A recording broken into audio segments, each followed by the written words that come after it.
ចាជំរាបសួរខ្ញុំឈ្មោះខេកក្រៀមជាអនុប្រធានមន្ត្រីដាក់ចាប់រដ្ឋបាលចាត់ខេត្តប្រវត្តិណាវាទួលនីតិជាមន្ត្រីពលប្រចាំនៅដីសម្ពាធកិច្ចបព្វនេះចាហើយយើងមកចែកមន់ចំនួន107គ្រួសារនៅថ្ងៃនេះហើយមន់នេះគឺយើងបានចែកចំនួន3វគ្គហើយនេះជាវគ្គចុងក្រោយសម្រាប់សប្តាហ៍នេះដែលអត់ទាន់បាន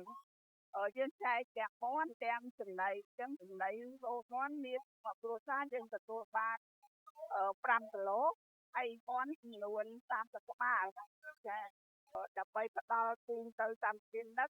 ដែលបានចូលមកនោះនៅក្នុងតំបន់ដីតាមជាដែលយើងបានបែងចែករួចរាល់ហើយកន្លងមកគឺយើងបានចែកជូនគាត់នៅក្របពូជចំនួន12មុខចែកជូនគាត់មាន